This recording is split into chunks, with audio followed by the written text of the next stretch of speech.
Hello everyone.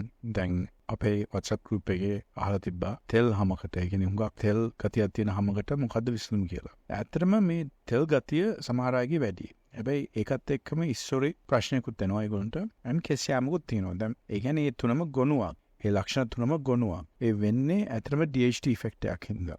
තුනම තියෙනවා නම් අනිවාර්යයෙන්ම DHT effect එකක්. DHT කියන්නේ අපේ පිරිමි හෝමෝන එකේ කොටසක්. අපේ පිරිමි හෝමෝන පද්ධතියේ ඒක ඉතා ප්‍රබල ටෙස්ටොස්ටරෝන් වර්ගයක්. ඒ කියන්නේ ටෙස්ටොස්ටරෝන් කියන්නේ අපේ මූලික ලිංගික හෝමෝන එක. ඒකේ ප්‍රබලම කොටස තමයි DHT. ඒකෙන් අපේ මාංශ පේශි වර්ධනය, රැවුල කෙස්සේම, පපුවේ කෙස්සේම සහ අපේ හිස උඩ ඇන්ඩ්‍රොජෙනික් ඇලොපේෂියා කෙස්යාමත් සිද්ධ වෙන්නේ DHT හින්දා. ඒතකොට උඩ කෙස් මුඩු වීම සහ රැවුල කෙස් වර්ධනය වෙන්නේ අර DHT ඉෆෙක්ට් එක හින්දා. ඉතින් අතරම ඒ තෙල් ගතිය තියන අයට ඔය DHT ඉෆෙක්ට් එක තියෙනවා.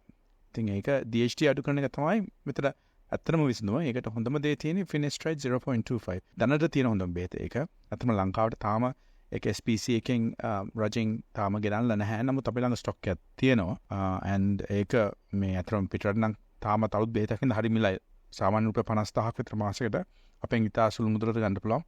ඉතින් ඒකත් එක්කම අපි නොමිලේ අපේ ක්ලයන්ට්ස්ලා මාස පතා ඒ බෙහෙත අල්ලනවා. ඉතින් තෙල් ගතියක් තියෙනවා එක කරදරයක් නම් ඉස්සොරි ස්වභාවිකුත් තියෙනවා නම් කෙසුත් යනවා නම් ඔන්න ඇවිල්ලා Finasteride ද්‍රාවණය අල්ලන්න ඔලුවට. ඒතකොට ඒක තමයි හොඳම විසඳුම. මේ ඒකත් එක්කම සමහර අය කීටකොනසෝල් ෂැම්පූ එක පාවිච්චි කරන එකට හේතුව මලාසියා කියලා ෆංගස් එකක් හින්දාත් ඉස්සොරි ස්වභාවයක් එනවා. ඉතින් ඉස්සොරි තෙල් ගතිය එකතු වුනහම එතන ඉස්සොරි ප්‍රමාණයත් වැඩි වෙනවා. ඊට පස්සේ වෙන්නේ බැක්ටීරියා සහ ඒකත් එක්ක මලාසියා කියන ෆංගස් එකක් තව වර්ධනය වෙනවා. ඊට පස්සේ තවත් උග්‍ර වෙනවා ඉස්සොරි යාම. ඉතින් ඒකත් එක්කම කෙසුත් යනවා. ඉතින් ඒකත් පාලනය කරන්න කීටකොනසෝල් වගේ ෂැම්පූ එකක් පාවිච්චි කරන්න පුළුවන්. ඉතින් කෙසේ වෙතත් බෙහෙත් පාවිච්චි කරන ඉස්සෙල්ලා අවිල්ලා උපදෙස් ගන්න. අපි නොමිලේ ඒ සේවය ලබා දෙනවා. ඉතින් අපිට කෝල් එකක් දීලා එන්න keshatransplant අපේ නම්බර්ස් එක විතර පහක් දාලා තියෙනවා.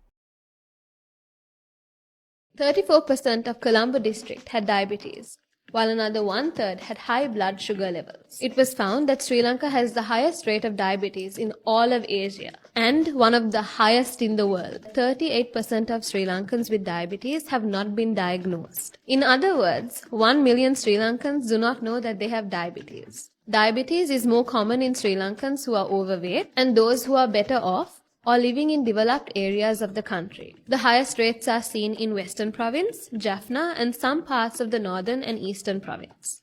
Use balance to control your carbohydrate intake. ඔබ කන පිෂ්ඨ ප්‍රමාණය පාලනය කරන්න බැලන්ස් යොදා ගන්න. ලංකාවේ ජනගහනයෙන් 50%කට වැඩි ප්‍රමාණයකට දියවැඩියාව තියෙනවා. 50%කට වැඩි ප්‍රමාණයකට යම් කෙසඩුවක් තියෙනවා. ඒක වයසත් එක්ක වැඩි වෙනවා. මෙතන තියෙන්නේ පෝෂණ පද්ධතියේ අඩුපාඩු. ඒ පෝෂණය නිවැරදි කරගෙන ඔබට අලංකාර කෙස් කලමක්, පැහැපත් හමක්, සාධ්‍ය වැඩියාව නොවෙන්න පියවර ගන්න, අදම ගන්න, බැලන්ස් ජීවිතේට බැලන්ස් එකක් ගන්න කාලේ හරි නේද? හිස් කෙස් අස්වද්දන ආශ්චර්ය සේවයයි. kesha transplant